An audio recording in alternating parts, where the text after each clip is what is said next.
Just the most merciful. Mr. President, Assalamu alaikum. I congratulate you on your election as the President of the 75th session of the United Nations General Assembly. We are passing through an unprecedented crisis in the history of humankind due to the COVID-19 pandemic. This is also the first time in the UN's history that the General Assembly is taking place on digital platform without the presence in person of the heads of states and the heads of governments at the UN headquarters in New York. This General Assembly hall evokes deep emotions in me. From this very hall in 1974, my father, Bangabandhu Sheikh Mujibur Rahman, delivered a speech for the first time in Bangla as the head of government of a newly independent country. I also had the privilege of attending the General Assembly sessions in person for 16 times. I emphasized world peace and solidarity in all my speeches. As the head of government, this year I am delivering my 17th speech in the Assembly. I take this opportunity to pay my tribute to all frontline fighters, including health workers and public servants, who are working tirelessly to ensure safety of the affected countries and population. I also commend the United Nations Secretary General for his bold leadership and multilateral efforts during this crisis. Bangladesh was among the first rank of countries to endorse the Secretary General's various initiatives, including his global ceasefire appeal.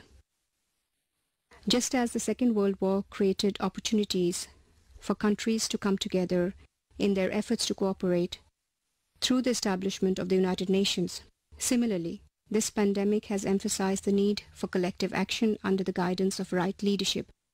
With profound gratitude, I remember the undisputed leader Bangabandhu Sheikh Mujibur Rahman, the greatest Bengali of all time. He taught the Bengali nation to stand firm in the world by ending exploitation, deprivation, and oppression. Following his footsteps, we have been able to secure a respectable position for Bangladesh in the Committee of Nations. From this August Assembly, he declared, and I quote, "The noble ideals enshrined in the United Nations Charter are the very ideals for which millions of our people have made the supreme sacrifice. The Bengali nation fully commits itself to the building of a world order in which the aspiration of all men for peace and justice will be realized," unquote. His statement was indeed a bold expression for multilateralism. The reflection that Bangabandhu made in 1974 continues to remain equally relevant even today as we grapple with the current crisis.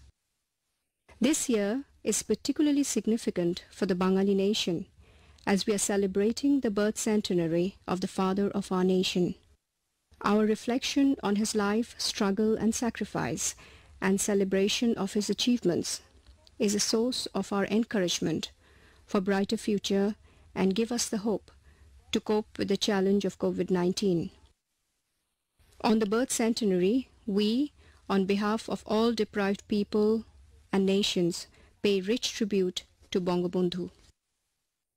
I remember with deep pain the brutal assassination of my father, father of the Bengali nation, and the then President Bangabandhu Sheikh Mujibur Rahman on 15th August 1975,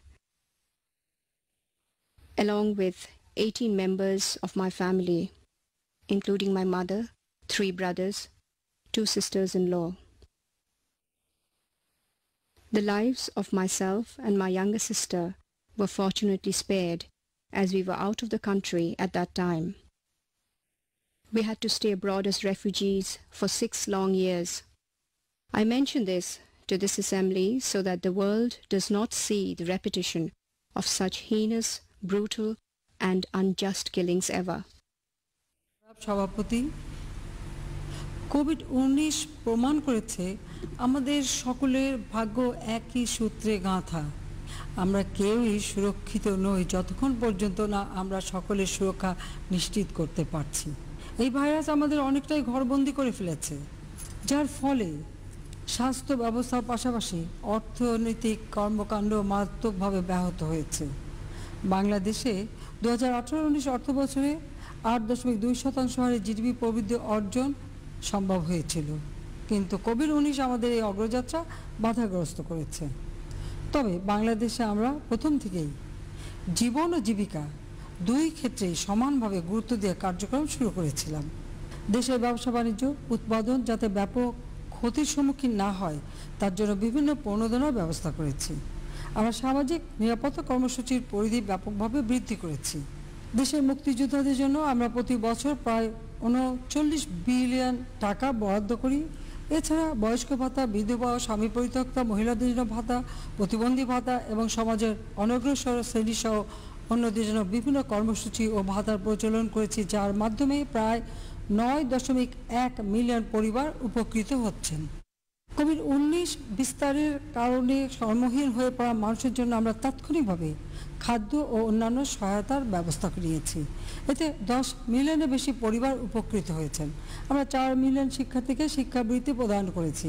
করোনাকালে ক্ষতিগ্রস্ত কৃষক, শ্রমিক ও দিনমজুর সহ 5 million মানুষকে নগদ অর্থ সহায়তা দিয়েছি। সাধারণ মানুষের স্বাস্থ্যসেবা নিশ্চিত করতে গ্রাম পর্যায়ে প্রায় 18,000 কমিউনিটি ক্লিনিক ও ইউনিয়ন স্বাস্থ্যকেন্দ্র হতে বিনামূল্যে 30 ধরনের ঔষধ দেওয়া হয়। সরকারি সহায়তার পাশাপাশি আমি নিজে উদ্যোগী হয়ে তহবিল সংগ্রহ করে এতিম ও গরিব শিক্ষার্থী, মাদ্রাসা, মসজিদ, মন্দির, স্কুল, শিক্ষক, শিল্পী, সাংবাদিক সহ যারা সাধারণভাবে সরকারি সহায়তার আওতাভুক্ত নন তাদের মধ্যে 2.5 বিলিয়নের বেশি টাকা বিতরণ করি, যার ফলে সাধারণ মানুষকে করোনা ভাইরাস খুব বেশি ক্ষতিগ্রস্ত করতে পারেনি। কোভিড-19 রোগী শনাক্তের সাথে সাথে আমরা 31 দফার নির্দেশনা জারি করেছিলাম। করোনা ভাইরাস যাতে ব্যাপক হারে সংক্রমিত হতে না পারে তার জন্য আমরা সচেতনতামূলক প্রচারণা চালানোর পাশাপাশি সুরক্ষা সামগ্রী বিতরণ করেছি, যার সুফল হিসেবে আমরা লক্ষ্য করছি ঋতু পরিবর্তনের ফলে আমাদের দেশে যেসব রোগের প্রাদুর্ভাব হয় এবার সেসব রোগ তেমন একটা দেখা যাচ্ছে না।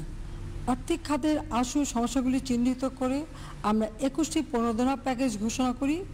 রপ্তানিমুখী শিল্প, শ্রমিকদের সুরক্ষা, ক্ষুদ্র মাঝারি শিল্পকে ওয়ার্কিং ক্যাপিটাল প্রদান, রপ্তানি বৃত্তির ঋণ প্রদান, কৃষি ও কৃষকদের সহায়তা, কর্মসৃজনের জন্য ঋণ প্রদান, ক্ষতিগ্রস্ত ব্যবসা প্রতিষ্ঠানের সুদ মওকুফ, পুনঃ অর্থায়ন স্কিম এবং স্বাস্থ্যকর্মীদের জন্য বীমা চালুকরণ ইত্যাদি খাত প্রণোদনার অন্তর্ভুক্ত রয়েছে। এ পর্যন্ত আমরা মোট 13.25 বিলিয়ন মার্কিন ডলার সমপরিমাণ প্রণোদনা প্যাকেজ ঘোষণা করেছি, যা আমাদের মোট জিডিপির 4.03%। আমরা করোনাকালে খাদ্য উৎপাদনকে সর্বোচ্চ গুরুত্ব দিয়েছি। সেই সঙ্গে পুষ্টির নিশ্চয়তার জন্য সব ধরনের ব্যবস্থা নেওয়া হয়েছে। স্বাস্থ্যবিধি মেনে দেশের শিল্প কারখানা সচল রাখা এবং কৃষি ও শিল্প পণ্য যথাযথভাবে বাজারজাতকরণের বিশেষ ব্যবস্থা নিয়েছি, যার ফলে বাংলাদেশের স্বাস্থ্য ও অর্থনীতি এখনও তুলনামূলকভাবে অনেক ভালো আছে। কোভিড-19-এর কারণে বিশ্বব্যাপী উৎপাদনের স্থবিরতা সত্ত্বেও আমাদের 5.24% হারে জিডিপি প্রবৃদ্ধি অর্জিত হয়েছে। আগামী অর্থ বছরে জিডিপির প্রবৃদ্ধির হার 7% উন্নীত হবে বলে আমরা আশাবাদী। জনাব সভাপতি, আশা করা হচ্ছে বিশ্ব শিগগিরই কোভিড-19-এর ভ্যাকসিন পাবে। এই ভ্যাকসিনকে বৈশ্বিক সম্পদ হিসেবে বিবেচনা করা প্রয়োজন। সকল দেশ যাতে এই ভ্যাকসিন সময় মতো এবং একই সঙ্গে পায় তা নিশ্চিত করতে হবে।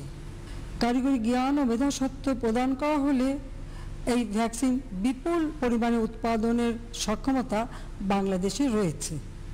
মহামারী নিরসনে আমাদের উদ্যোগ এবং এজেন্ডা 2030 অর্জনে আমাদের প্রচেষ্টা সমানতালে এগিয়ে নিয়ে যেতে হবে। বাংলাদেশের দ্বিতীয় ভলান্টারি ন্যাশনাল রিভিউ রিপোর্ট উপস্থাপন প্রমাণ করে যে টেকসই উন্নয়ন অভিষ্ট অর্জনে আমরা যথাযথভাবে এগিয়ে চলেছি।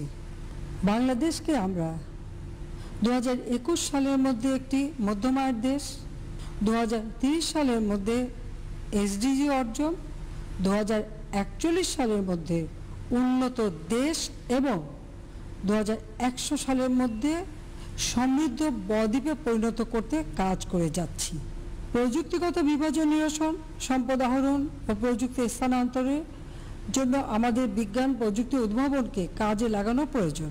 পাশাপাশি স্বল্পোন্নত হতে উন্নয়নশীল এবং সদ্য উত্তরিত উন্নয়নশীল দেশসমূহের জন্য এই আপৎকালীন উত্তরণকাল ও উত্তরণ পরবর্তী সময়ে বর্ধিত আন্তর্জাতিক সহায়তা এবং প্রণোদনা প্যাকেজ নিশ্চিত করা অত্যন্ত গুরুত্বপূর্ণ।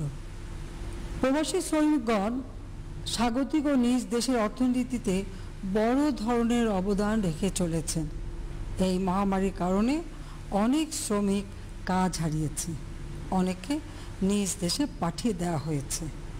আমরা দেশে ফিরে আসা অভিবাসী শ্রমিকদের প্রণোদনা বাবদ $361 মিলিয়ন মার্কিন বরাদ্দ দিয়েছি। তবে কোভিড পরবর্তী সময় তাদের কর্মসংস্থানের ব্যবস্থা করা অত্যন্ত গুরুত্বপূর্ণ।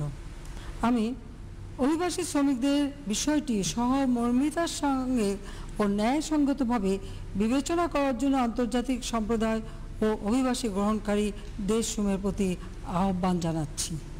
জনাব সভাপতি, জলবায়ু পরিবর্তনজনিত ঝুঁকিপূর্ণ দেশগুলোর বিদ্যমান সমস্যাসমূহ প্রতিনিয়ত প্রকট হচ্ছে। এই সংকটকালেও আমাদের বন্যা ও ঘূর্ণিঝড় আমফানের বিরূপ প্রভাব মোকাবেলা করতে হচ্ছে। CVF ও V20 group of ministers of ফাইন্যান্সের সভাপতি হিসেবে বাংলাদেশ জলবায়ু সমস্যা উত্তরণে একটি টেকসই পরিকল্পনা প্রণয়নের নেতৃত্ব প্রদান করবে। এছাড়াও Glasgow conference of parties COP এ গঠনমূলক ও কার্যকর ফলাফল নিশ্চিত করতে বাংলাদেশ সর্বদা সচেষ্ট থাকবে। লিঙ্গ সমতা নিশ্চিতকরণে Beijing declaration and platform of action কার্যকর ভূমিকা রেখেছে। এই ঘোষণার 25 বছর পূর্তি উদযাপনকালে ঘোষণায় উল্লেখিত গুরুত্বপূর্ণ ইস্যুসমূহ বাস্তবায়নে আমাদের দৃঢ় সংকল্প ও পারস্পরিক সহযোগিতার প্রয়োজন। বাংলাদেশে আমরা লিঙ্গ বৈষম্য সামগ্রিকভাবে 72.6% কমিয়ে এনেছি। আমাদের জাতীয় উন্নয়নের মূলে রয়েছে নারীদের অবদান। মহামারী মোকাবেলা সহ সকল কার্যক্রমে বাংলাদেশের নারীরা সামনে থেকে কাজ করে যাচ্ছেন। শিশুদের উন্নয়নে আমরা বিশেষ কর্মসূচি বাস্তবায়ন করে যাচ্ছি। ইউনিসেফের এক্সিকিউটিভ বোর্ডের বর্তমান সভাপতি হিসেবে আমরা শিশুর প্রতি বৈষম্য দূরীকরণে কাজ করে যাচ্ছি। তাছাড়া কোভিড সংক্রান্ত সমস্যা যাতে শিশুদের সামগ্রিক সমস্যায় পরিণত না হয় তা নিশ্চিত করতে আমরা সচেষ্ট রয়েছি। জনাব সভাপতি, সকলের সাথে বন্ধুত্ব, কারো সাথে বৈরিতা নয়, এই নীতিবাক্য আমাদের পররাষ্ট্রনীতির মূল মন্ত্র। এই মন্ত্রে উদ্বুদ্ধ হয়ে বাংলাদেশ শান্তি ও নিরাপত্তা রক্ষা এবং শান্তির সংস্কৃতি বিনির্মাণে নিয়মিত অবদান রেখে চলেছে। মহামারীকালে অসহিষ্ণুতা, ঘৃণা, বিদ্বেষ ও উগ্র জাতীয়তাবাদের মতো বিষয়গুলো বৃদ্ধি পাচ্ছে। শান্তির সংস্কৃতি প্রতিষ্ঠার মাধ্যমে আমরা এ বিষয়গুলোর মোকাবেলা করতে পারি। শান্তিরক্ষী প্রেরণের বাংলাদেশের অবস্থান এখন শীর্ষে। সংঘাতপ্রবণ দেশসমূহে শান্তি প্রতিষ্ঠা ও শান্তি বজায় রাখতে আমাদের শান্তিরক্ষীগণ জীবনের ঝুঁকি নিয়ে কাজ করে যাচ্ছেন। তাদের সুরক্ষা ও নিরাপত্তা নিশ্চিত করা আন্তর্জাতিক সম্প্রদায়ের অন্যতম দায়িত্ব। এবছর আমরা women, piece and security agenda 20 বছর পূর্তি উদযাপন করছি। এই এজেন্ডার অন্যতম প্রবক্তা হিসেবে আমরা শান্তি ও নিরাপত্তায় নারীর ভূমিকার উপর গুরুত্ব আরোপ করছি। বাংলাদেশ ইতিমধ্যে এ বিষয়ে একটি জাতীয় কর্মপরিকল্পনা প্রণয়ন করেছে। শান্তির প্রতি অবিচল থেকে আমরা সন্ত্রাসবাদ ও সহিংস উগ্রবাদের বিরুদ্ধে জিরো টলারেন্স নীতি গ্রহণ করেছি। মহামারীর ফলে সৃষ্ট ঝুঁকি মোকাবেলায় জাতীয় উদ্যোগের পাশাপাশি আন্তর্জাতিক সহযোগিতাও অপরিহার্য। পারমাণবিক অস্ত্রমুক্ত পৃথিবী বিনির্মাণে বৈশ্বিক আকাঙ্ক্ষার প্রতি আমাদের সমর্থন অবিচল।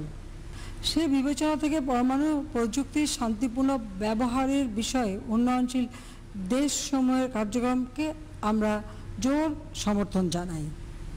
আমাদের স্বাধীনতা সংগ্রামে বাঙালি জাতি অবর্ণনীয় দুর্দশা, মানবতা বিরোধী অপরাধ ও গণহত্যার মতো জঘন্য অপরাধের শিকার হয়েছে। সেই কষ্টকর অভিজ্ঞতা থেকেই আমরা নিপীড়িত ফিলিস্তিনি জনগণের ন্যায়সঙ্গত দাবির প্রতি সমর্থন দিয়ে আসছি। বাংলাদেশ 11 লাখেরও বেশি জোরপূর্বক বাস্তুচ্যুত মিয়ানমার নাগরিককে আশ্রয় প্রদান করেছে। 3 বছরের বেশি সময় অতিক্রান্ত হলেও এখন পর্যন্ত মিয়ানমার একজন রোহিঙ্গাকেও ফেরত নেয়নি। এই সমস্যা মিয়ানমারের সৃষ্টি এবং এর সমাধান মিয়ানমারকেই করতে হবে।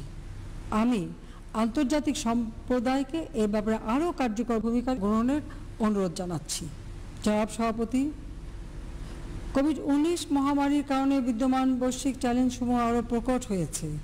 এই মহামারী আমাদের উপলব্ধি করতে বাধ্য করেছে যে এ সংকট উত্তরণে বহু পাক্ষিকতাবাদের বিকল্প নেই।